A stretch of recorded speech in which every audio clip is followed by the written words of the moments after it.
So welcome to today's midnight training session. Today we'll be looking at our estimating system, how to create new estimates, how to copy existing estimates to new estimates, how to attach estimated postage, create multi-quantity estimates, and also convert your estimates into orders. We'll also be looking at some of the reports generated through our system that handle tracking estimates, whether it be general estimates as a whole or the ones that are distributed to your client as documented quotes. For starters, I'm going to take a look at our admin module. In here, you'll see some of the core areas in which we'll be filling our drop-down menus that you see in various areas of the estimates or areas that are touched by estimates. To start, I'll be taking a look at our global settings.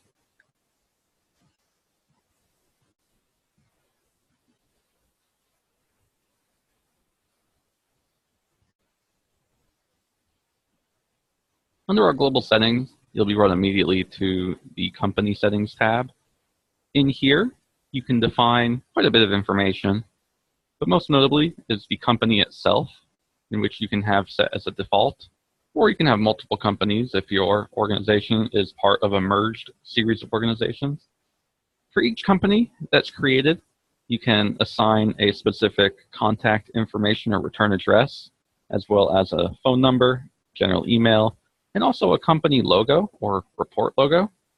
This information, the address and the report logo, are what display on the estimate reports that are created through Midnight and can be dispatched to your various clients. If you do have multiple companies, it would be important to set up the report logo to reference each individual company, so that way the proper image is being attached to the header of each document that you send out. Additionally, we have the display total services and tax on estimates and orders, and also the display CPM on estimates and orders. These boxes, when checked, allow you to see the total price or total cost plus tax for everything on your estimate without having to add everything up manually or open up a document to actually see what the calculated prices are.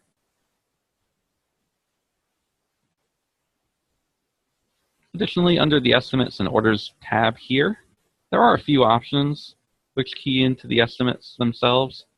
Most notably would be the Auto Update CRM Info on Copy checkbox, which, when checked, allows your jobs to be updated properly when copying an old estimate to a new estimate.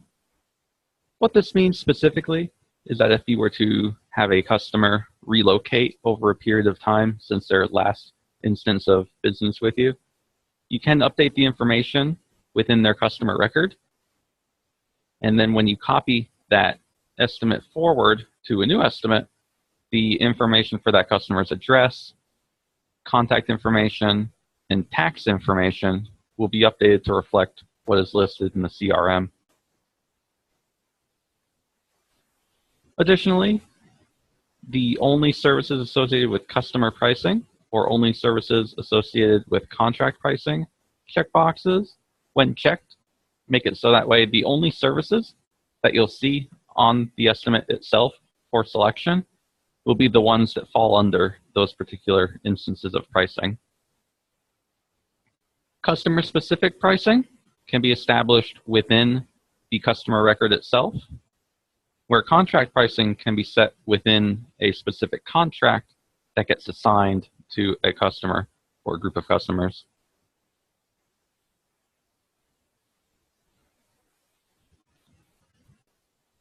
Next, for our admin menu settings, we'll see under our estimates and orders list, quite a few options in here. Starting from the disposition, this series of options allows you to denote the reason in which you may have lost an estimate. In here, if you wish to add a new instance, you can set up a new option by typing in choices here in the bottom row. You can set up your code, your disposition name or description, which is what you'll see on your documentation or on the estimate screen itself. And then upon checking the active checkbox and clicking the Save button here, you'll commit this instance to your list of available options. You also have the option to run a search filter by selecting and filling out some information within these cursed text boxes up here at the top.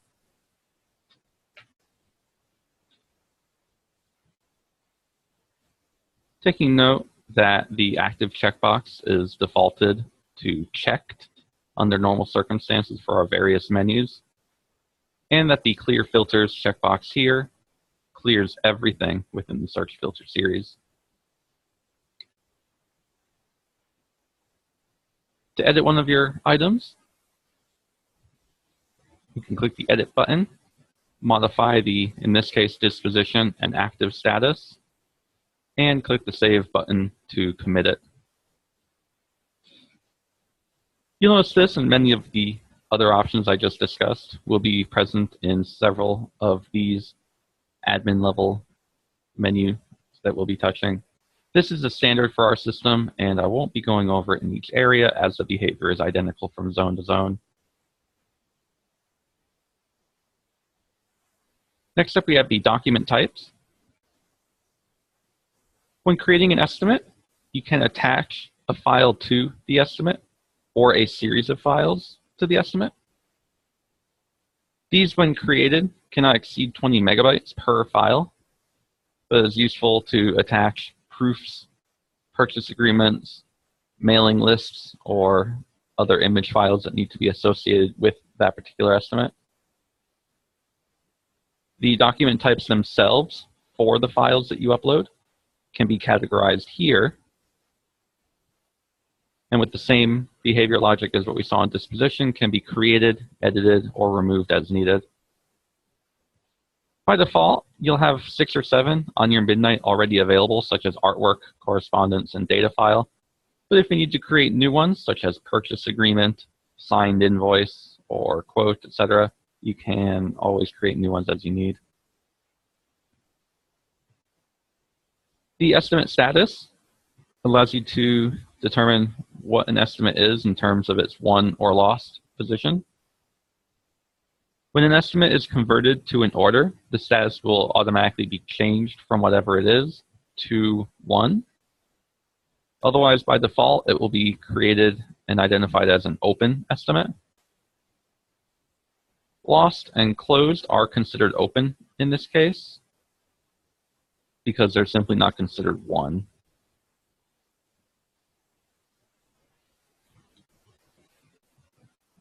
There is the leftover instructions option, which determines at any point in time during the creation of estimate what to do with the inventory that's associated with it should it become a job. This list crosses into the order as well. So if you have this selected on an estimate and push it to an order, it does create itself.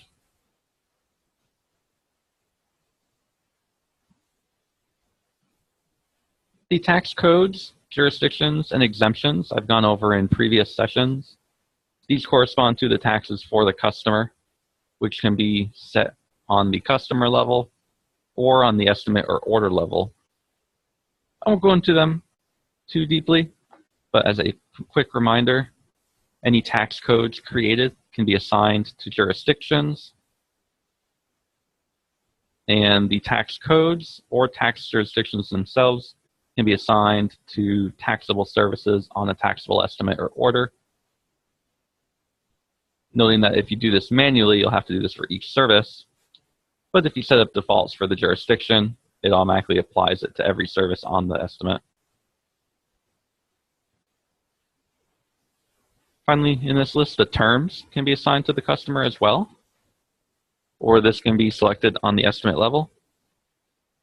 This, when assigned, can be converted from the estimate to the order, in which the description, code, and days till due reference a matching instance in your external accounting system, such as QuickBooks or Peachtree, to make sure it gets into your alternative accounting program as needed.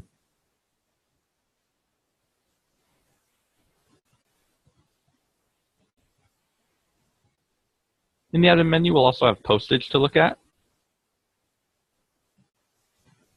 In particular, we have the postage estimate rates, which is a list that we here keep updated for you to use as identified by the U.S. Postal Service.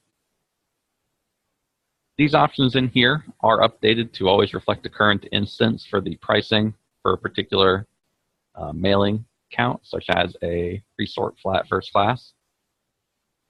You'll see if you scroll down this list, it is rather long, and there are many instances that begin with the letter Z or a series of Zs.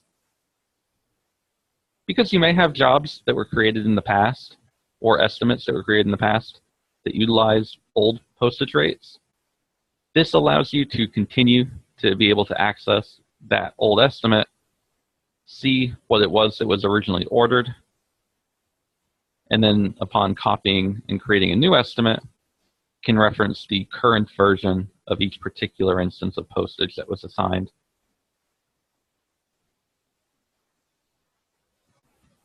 Many of the other choices in here correspond to the postage area, and when exported to an order, automatically populate the data postage tab of that order. In particular, the category, class, geography, and sort options to identify the methods in which your estimate is expecting to be mailed out.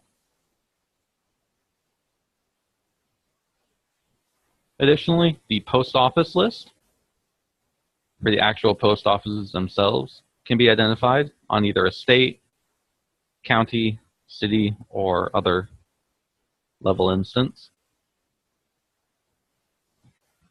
And finally, the postage status list here can determine how the postage or the payment as a whole is expected to be applied.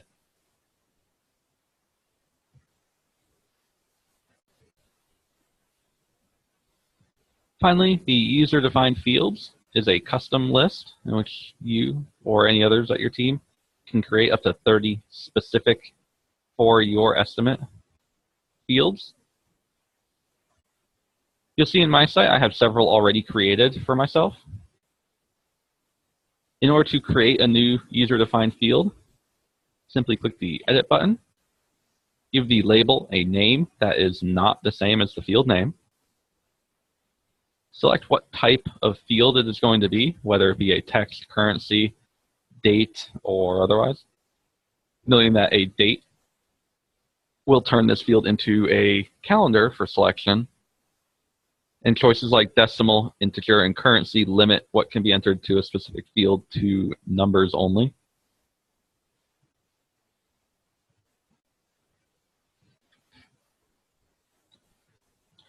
Selecting an input mask, which can be a choice or series of choices of specifically allowed text to appear on a particular container.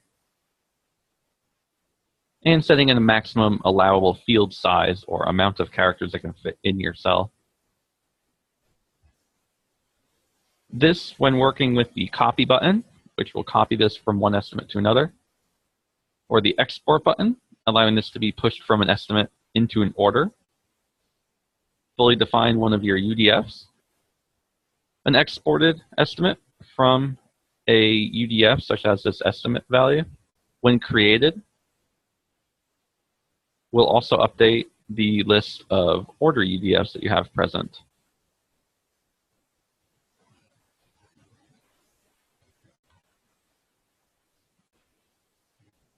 Finally, to remove a UDF from use, simply edit the value by unchecking the active checkbox.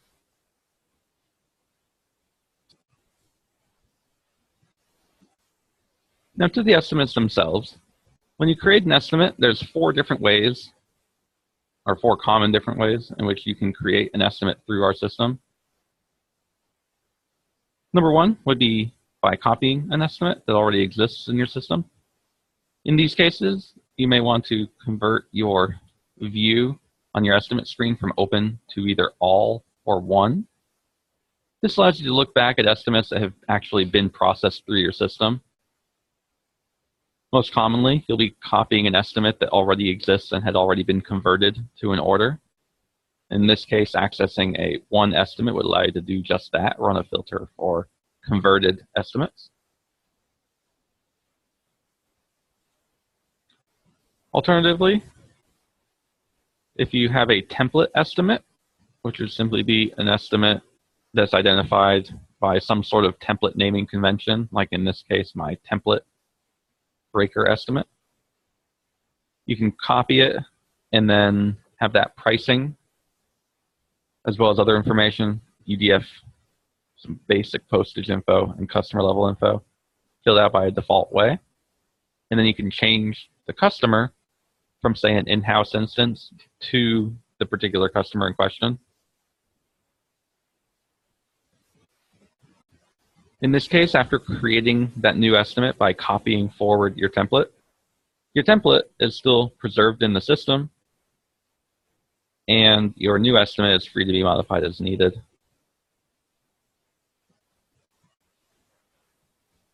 Third, you can create an estimate by going backwards from within an order by clicking the Export to Estimate button within the order itself. This allows you to convert jobs that already exist in your system from orders to estimates.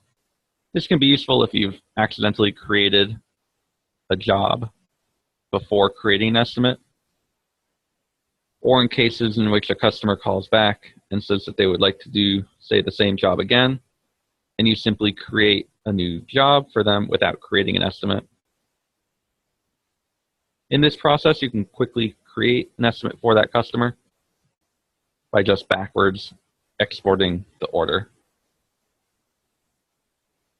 Finally, you can simply create a new estimate by clicking the New Estimate button here, selecting under the Quick Links, Add Estimate, or from the home screen, selecting under the Quick Links, Add Estimate.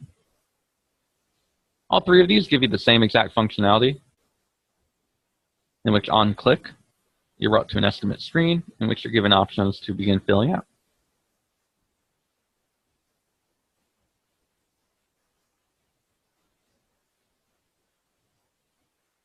From the estimate screen here, you're immediately given the status of open and no defined disposition, implying that the job has no identifiable status. Your customer list dropdown is updated with all active customers, and you can either select a customer by typing or selecting from this list.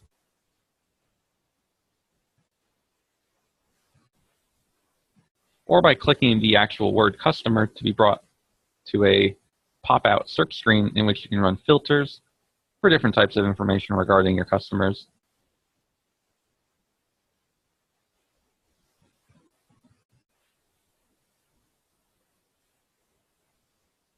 Either way, once you select your choice, general information will automatically populate onto the form, such as the taxable status and tax jurisdiction of that particular customer, the default sales rep, CSR, and company from the customer, and some general information in the postage tab, such as any assigned permit numbers, default post office, or other choices. Additionally, you'll see your username here, identifying that you are the person that created this estimate. And finally, the estimate date will be defaulted to today's date, whatever today's date may be. So that way you can identify when your estimate was created.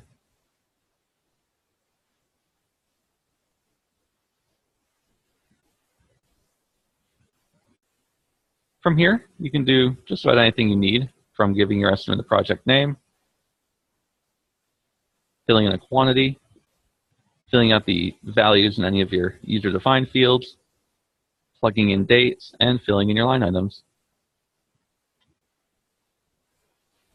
As you fill out your information, you'll see that your total and tax will begin to update, as well as your CPM, should you have those defaulted. And by the end of everything, you'll notice that you have a calculated value or balance of total plus tax, as well as a CPM if both are displayed. I'll copy this. Oops.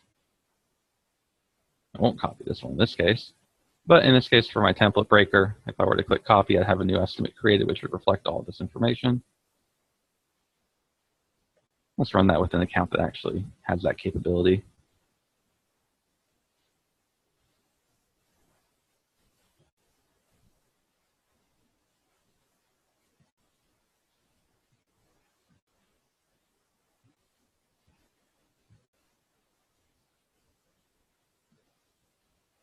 In this case, when copying an estimate, you're given a new estimate number, which is the next in the sequence of estimates that would be created. And upon clicking OK, you're brought to that estimate. In this case, again, you'll see information that's carried over, the terms, taxable info, as well as the line item information. Any postage info, if any existed, with the exception of the actual postage rates. And finally, your attachments and multi-quantity information will not copy forward.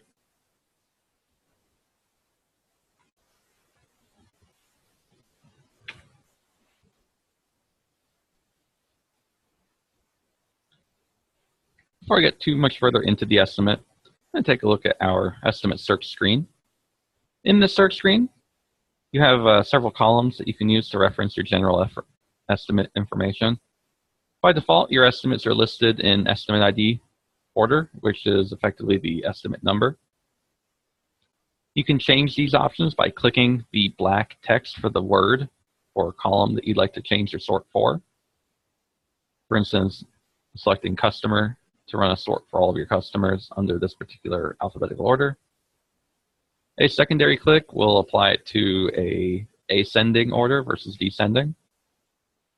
And to reset it back to neutral, you can click the Reset Filters button to set everything back to estimate number sort. Additionally, you can type in the search filters, just like you could in any other element of our screen. These apply searches and can be worked in combination with sorts to say sort for all jobs alphabetically by this particular customer. To go one step further, if you click the blue extended search button here at the top, you're given a few extra options for search ranges. In particular, you can change your searches to operate based on the estimate date or the estimate creation date. You can filter by the estimate quantity in terms of a range rather than a specific per piece count. And if you have several different user-defined fields created, you can fill up to 3 of these out, fill in a sample value, and then run a sort based on whether or not these values meet the criteria within their specific user-defined field. Do note that this estimate fields 1, 2, and 3 do not reference your user-defined fields 1, 2, 3. They're simply just a number to track how many user-defined fields you're using in a search. Finally, on the left-hand side, if you click this tab to pop out a small window, you'll notice that it lists the top 10 most recently accessed estimates for you, as in the user that's logged in right now. What this means is that if you access Midnight from several different machines, say your laptop on the go versus your main PC at the office, this list will update to show the most recent based on whenever you're accessing everything.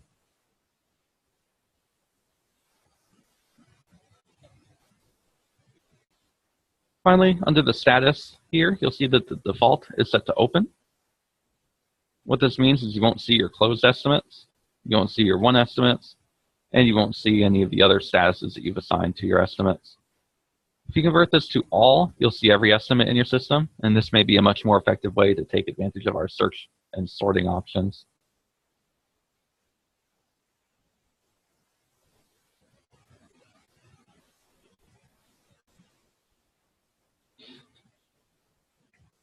Upon re-entering this estimate,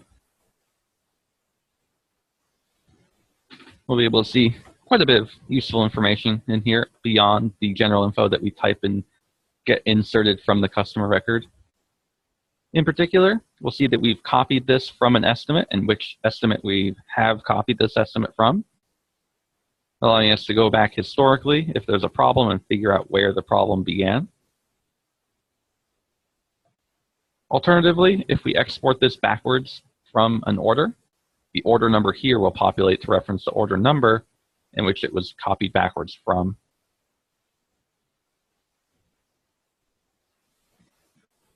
The contract pricing attachment allows you to assign contracts if they exist for your particular customer. which works in tandem with the specific pricing logic that can change whether or not services are available for selection under your respective department tabs.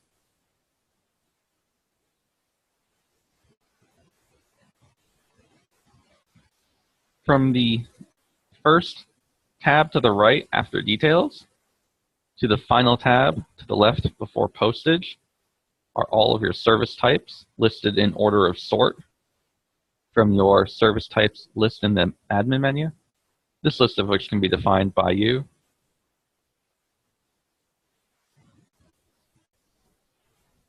And finally, under the attachments list, you can decide what type of files you'd like to upload and attach to the job, knowing that you can assign a file name that is different from the name of the file in which you're uploading.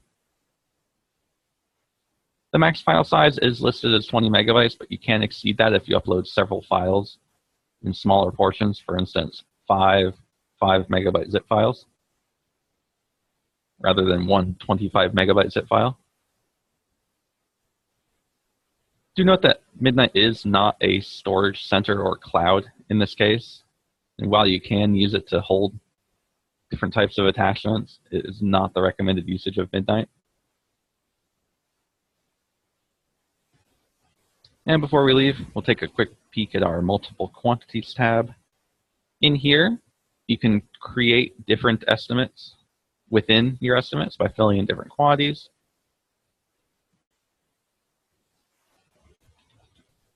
These quantities, when typed in, will have a pricing list displayed once you click the Update Pricing button. In this case, the quantities reference the original price of your line items as they exist on the estimate itself. This allows you to edit each row to modify the either per piece pricing, quantity information, line item existence, or tax data for each item, as well as export to a job one of these counts for your estimate as opposed to the standard one, which is the first value listed here and controlled by this green Export to Order button. This is a useful pricing system as it does reference customer-specific and contract-specific pricing methods, in which within both, as well as the general pricing itself, different prices can be calculated out based on the volume of goods that a particular order, item, or service has been listed as.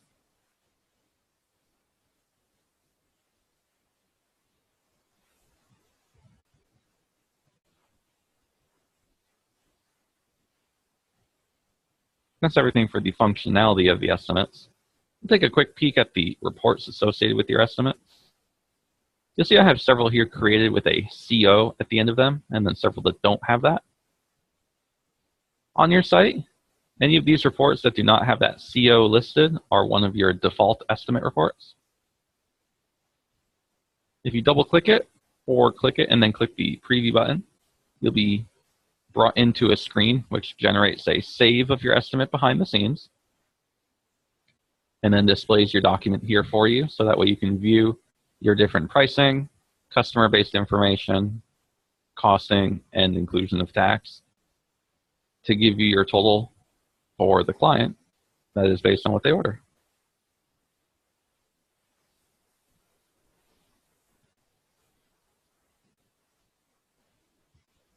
These documents can be emailed out from the system by clicking the email button here. And within our estimates and orders sections, if you do this to create a report that's to be sent out of Midnight, if your customer has a contact, you can select that contact from their list to automatically load in their email address. Taking note that the from address is listed as the sales rep for this particular customer by default. The estimate word and estimate number are the subject line of the emailed report. The file attaches itself with the estimate report's name and then the estimate number. And your body is loaded from your admin menu's report settings.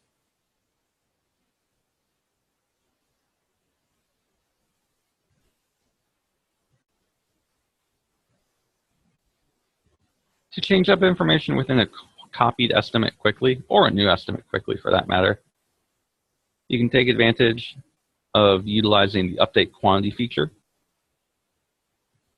In here, because we copied this template, the original 850 count may not be what's necessary. To change this, we can fill in a new quantity to replace everything with. Click the update button, and then we're given the option if we want to recalculate unit pricing. Should we click yes, then our unit prices for all of our line items will refresh themselves to the current standard in the system, meaning that if you have since changed your standard pricing for your services, they will be updated to reference those numbers instead of the original. By clicking no, you keep the pricing set for each instance, meaning that if you had hand adjusted your prices for several of your services, those are continued to be referenced when actually making the quantity change. I'll click yes here in this case. We'll see that our service pricing has been updated. And we can also double check in our multiple quantity instance to see that our core quantity is referencing the value that we just added through the update quantity button.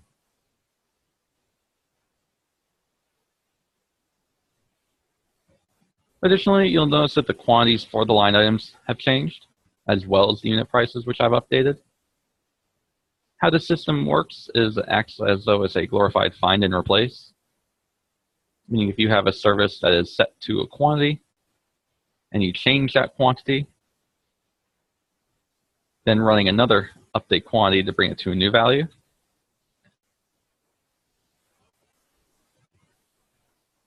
will result in only the counts of the items that matched the original expected quantity changing.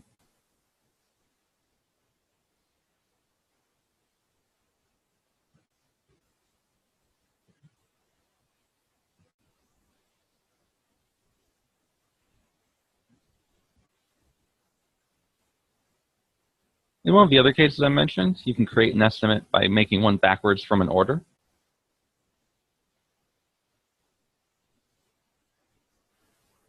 In this case, you can do so by entering the Details tab of that order and clicking the Estimate Export button. In this case, a flash copy of the order is converted backwards to an estimate with a new number generated, and upon clicking OK, you're brought straight into that estimate.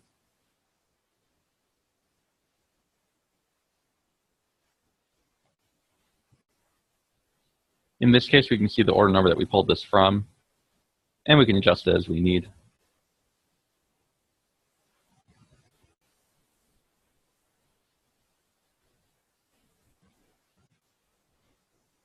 In this case, we can clearly see that we've got several services already filled out by noting the green underlines under the respective department tabs.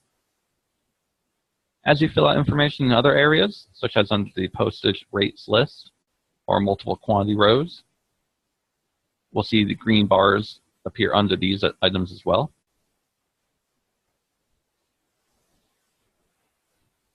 Additionally, if I were to select a few counts of postage, you'll see that the postage amount required is updated to reflect those counts.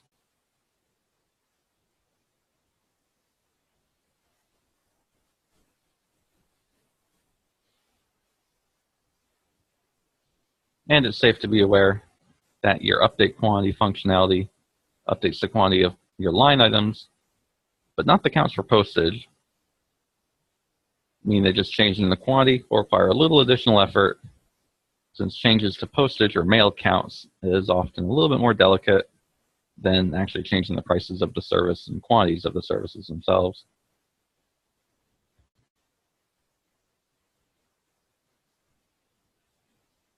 The additional information that we select in these choices will get pushed back into the order. So it's important to make sure these are filled out if you plan on using them. If you don't plan on using these can always be filled out on the order level as needed. So you can feel free to leave these blank as a whole and just fill them out on the order itself. When you copy this information forward, do note that the postage amount required is the only value that's copied regarding the postage costs into the new job. The postage rate lines will not push themselves forward, implying that you'll be able to specifically define that postage information with greater detail on the order form.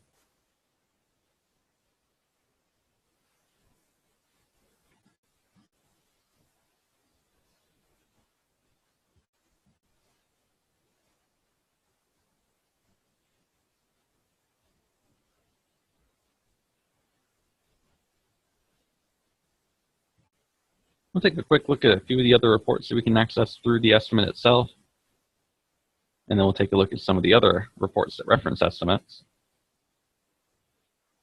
For starters, while we have a general estimate price that shows our pricing for what we see in these first row tabs, such as the actual departments themselves, we have reports built specifically around the multi-quantity tab as well. As you create your multiple quantity instances, you can open either the multiple quantity detail, or multiple quantity multi-page reports to see this information displayed in different ways. The standard multi-quantity detail report shows your core information for your prices and nothing more.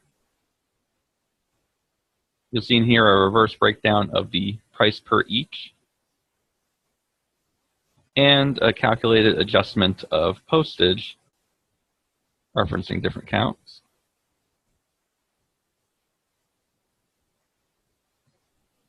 We also have the multi-quantity, multi-page report, which shows effectively what amounts to a complete page per goods quantity that you're referencing.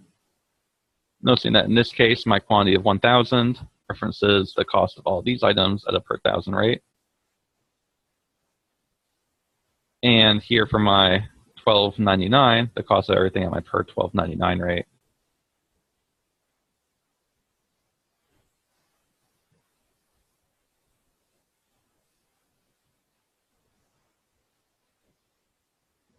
Under our reports list, we do have under our sales reports a few estimate-based reports, such as an open estimates report to show all open estimates in your system, effectively in a similar view to the estimate search screen under the estimate module itself. This open estimates report allows you to search by sales rep and also by estimate entry date, letting you see in this case all estimates for this particular user that have been opened from today, or in this case, whatever the defaulted value over the today value is, as far back as you need. There's also the estimate status report. This report does a quick search for estimates that fall under a specific status, such as open, won, closed, etc. And you can run searches and sorts based on the criteria of the estimate's entry date and the particular status of that estimate. And finally, the estimate close ratio report. This report looks towards your sales reps by search and also by date range within search to show you the historical information regarding jobs that were converted from an estimate to an order.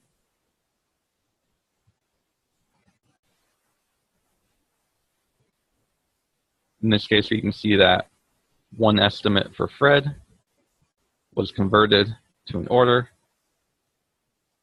giving us a close ratio of 100% because out of his one estimate, one order was generated, versus this record, which shows 29 created estimates, 23 of which were converted to orders.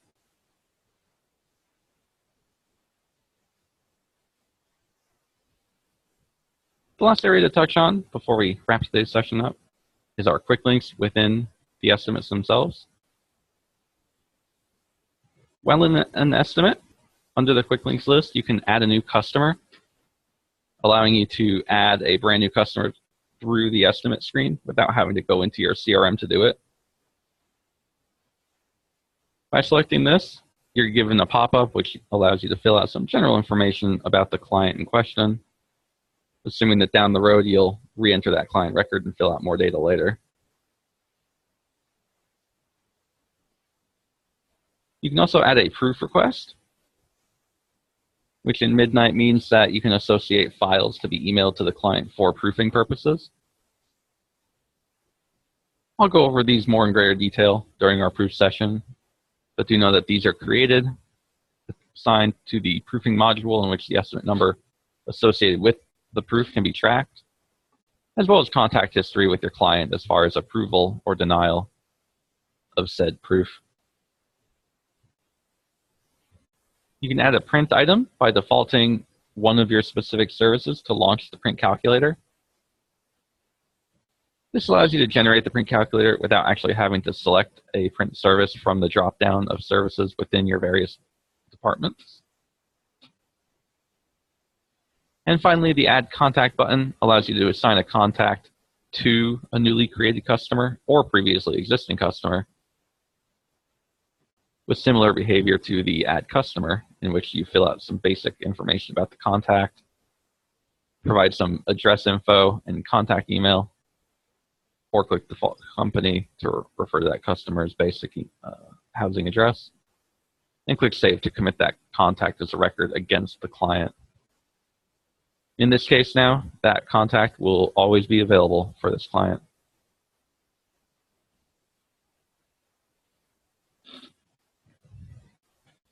That covers everything about the estimates themselves. There are a few other areas in which we'll be touching on in future sessions. For instance, the security in which allows reports to be visible for a specific sales rep or group of sales reps within estimates can be controlled under both the reports list, global settings list, and the admin menu employee list for the particular employees in question.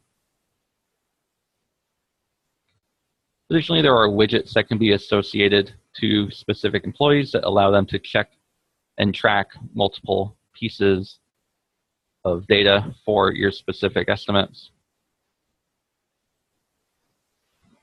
Because there are widgets for quite a few different options, I'll be covering all that in a widget-specific training session.